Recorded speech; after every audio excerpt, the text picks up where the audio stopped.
Good evening, I'm Mike Meredith, and welcome to my first installment of what I like to call Blade Wise. I hope that's not a name that's been taken by anybody. It's an informative column or video about what makes a good knife, their uses. It's all about knives. I'm owner and operator at Booger Woods Forge. I make custom knives. I've been making custom knives since I was 12 years old. And the question that I get asked most often is, what makes a good knife? You know, what qualities make one good or bad? And the general public perceives none of that, really. I mean, they know if something's sharp or if it isn't. So we're going to talk about some things that make a knife good or make it bad. Steel choice. The first thing I think, and there are a lot of good steels out there. My two favorites that I work with most often are L6 and 5160. I also use a fair degree of 1095.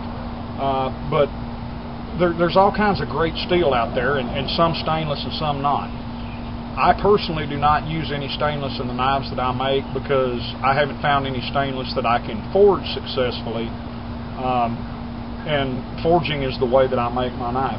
The second thing, other than steel choice, is the heat treat of that steel. A good steel heat treated poorly is going to make a bad knife. And on the opposite end of the spectrum, some steels that are actually not so great or not the best, when heat treated properly, can make a pretty good knife. The third thing that I would like to point out is edge geometry. Edge geometry is if you take a knife, like this cheapo kitchen knife, and you look at it from the very end, which most people are uncomfortable doing, but if you hold it at a safe distance and you look at it from the very end, it's what that edge pattern looks like. The first and most common in all factory knives are what we call the hollow ground. The knife is laid against a grinding wheel, the wheel portion of the grinding machine, whether it be a belt grinder or a stone grinder, and it scoops out these hollows.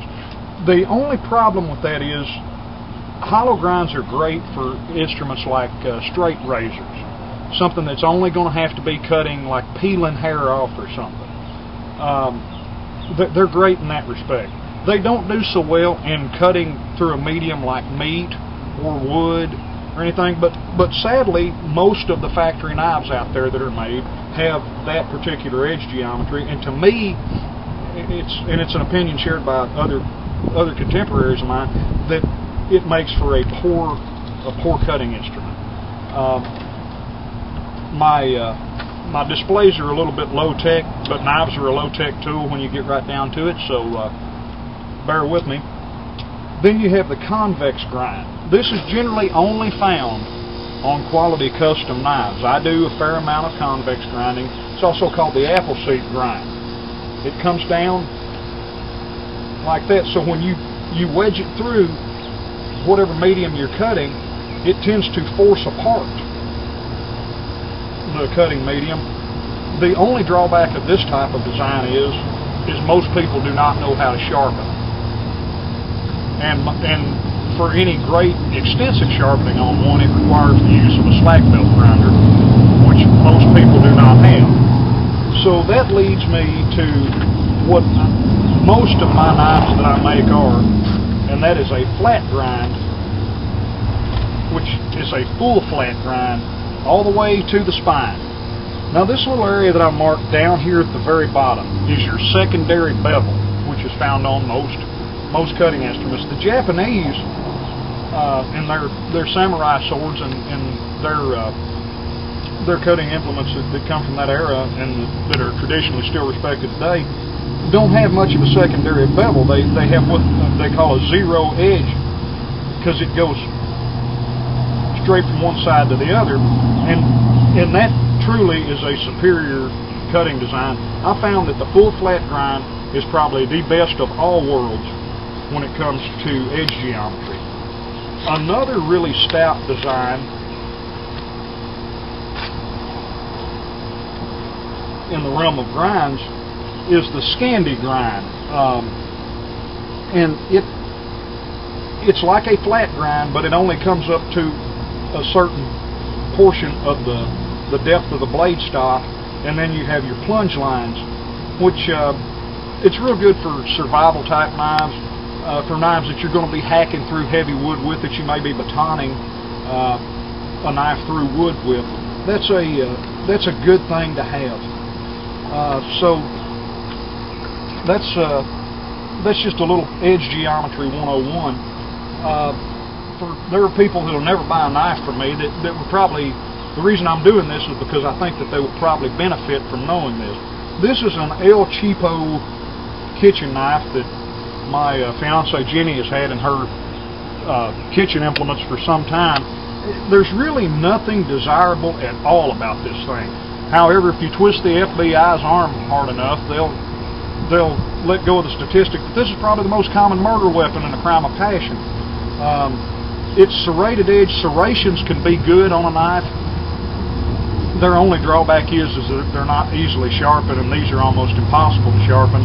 I have, in my own local community, ground a lot of these off into regular straight blades where that they would be easily sharpened on a stone and trued up with a steel and maybe a strop.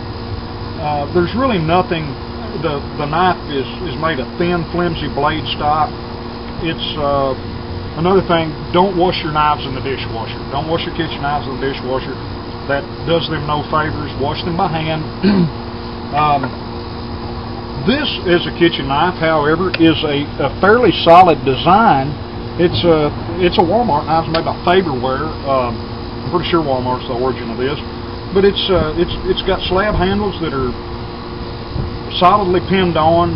The bolster and the guard are integral to the knife. The knife appears to be.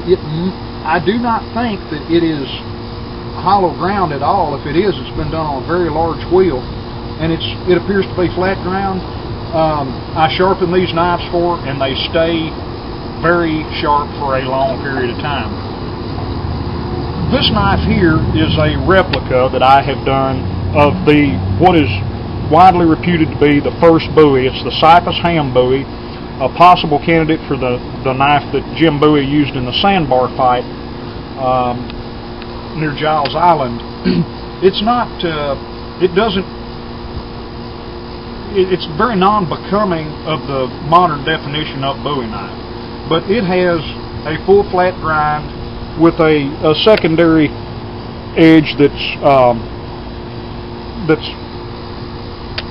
fairly prominent, but still it replicates the original.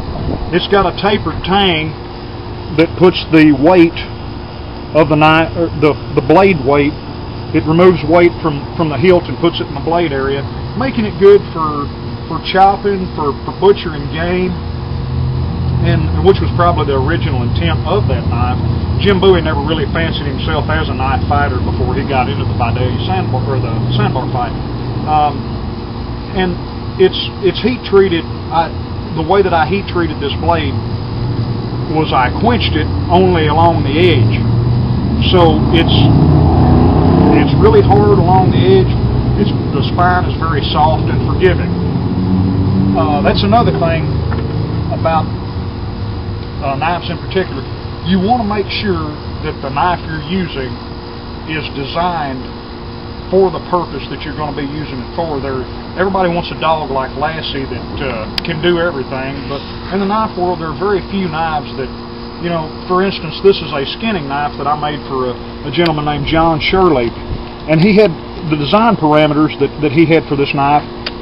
He wanted it to be used for skinning hogs, and he's a large man with large hands, and he leaves his thumb on the top of the knife, and he said he wanted a little ramp there and a recess for these two fingers, where I've also, if you can see that, I have dished that out to where this finger can wrap right around, and when he's peeling the hide off that animal, he can just go down like that. It's pretty much it's blended. Any of the plunge lines are pretty well blended. It's blended up to where that it's almost a full flat grind. and the edge geometry of this is just very, very suited for the task at hand. He wanted a good leather sheath for it. This is a horsehide sheath that I molded to it. You can do cartwheels in this thing and it's not going to come out. He wanted the dual belt loops on the back for wearing it small at the back. That is, he's only going to be wearing it with his butcher's belt with his other meat processing implements on it. This is not a sheathing option that I would recommend for a normal knife user, because if you fall, especially for a tactical knife, if you fall and you land in the small of your back, you can damage your lower vertebrae landing on something that hard. Plus also, it's kind of tactically unsound to carry it because someone can grab it from behind and your weapon is falling in the hands of someone else and is going to be used on you. That's just a few of the things that I think that we wanted to illustrate about what makes a good knife or what does not. I welcome any questions.